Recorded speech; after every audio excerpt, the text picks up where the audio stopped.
stories? Sure. All right, so this story involves Pat Robinson, high-speed chase, hiding from the cops, about 500 fighter jets, guys with arms and no arms, and some more things that I can't remember, but don't remember the story. Okay, so in the mid to late 80s, y'all know who Pat Robertson is? Yes. We had friends in West Virginia. All right, my parents had 5 kids. Ended up having 6. But at the time it was 5, and a Maxima station wagon, so you can have 3 in the front and 2 in the trunk. Right? So we're on the way to West Virginia, and we pull up to this gas station. We all, file out of the car, hope somebody opens the trunk, and we see this car beside us. Oh, standard poodles. There's standard poodles in the back seat, and us kids are like, because the dog looked like it had on a standard poodle costume. Like, it looked like a human. You know what I'm talking about? It was like, and us kids were like, is that a dog? And my mom comes out of the gas station, and she says, honey, it's Pat Robinson. Pat Robinson, he's in the gas station. My dad's like, Pat Robinson, who's Pat Robinson?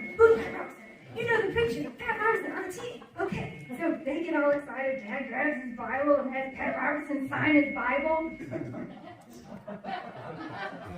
Those kids are like, Pat Robinson, who's Pat Robinson? They just let us watch TV. We know who Pat Robinson was. We all pile back in the car. They're going down the hill.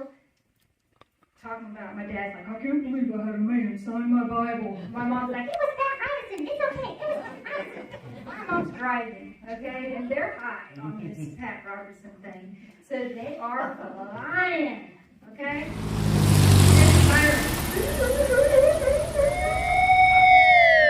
Oh no, okay? So 2 of us are in the trunk. No seatbelts. This is the 80s. So me and my brother, we were literally hiding under the luggage, okay? So the officer comes up to the window. We see him through the cracks of luggage. And we're like, we're hiding from the cops. And Mom was going 100 miles per hour down the hill, okay? Yeah, she's fast. She's a cougar now. She still can't outrun this story, okay? My mom, she always has to try to be a part of the story, but not. And then as we got older, her trying to keep up with the story, it's like, so my brother, he was in the military, and he's telling this story to all of us. My mom's running around the house doing something, and he's telling us about a story where guys were armed with weapons, and some guys were unarmed with weapons, okay? So he's telling us this story, and Mom's like, come down the stairs, she goes, and then Paul's like, the guys with the arms and the guys were unarmed, and the guys with the arms are doing this, and she's like, what about the guys with no arms? We're like, what are you talking about? And she's like, arms, no arms? What are the no arms guys doing? We're like, Mother, what are you talking about?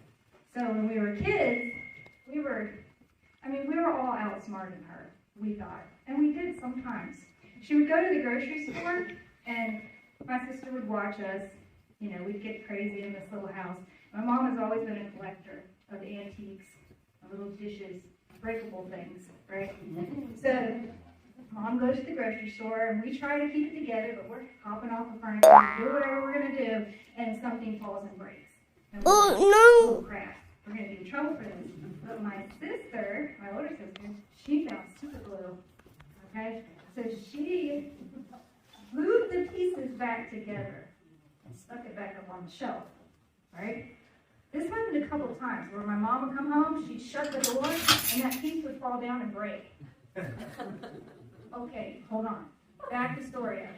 The first few times, we didn't use glue, and it would just break. And she would be very upset, like, why are these falling off every time I slam the door, right? And then Amanda thought, well, we'll glue it, so then it won't break and Mom won't know. But then she found the super glue. So we were like, okay. So then another time Mom goes to the store. She tried homeschooling us. We would fast forward the videotapes. She's like, because we tried videotapes, all that stuff.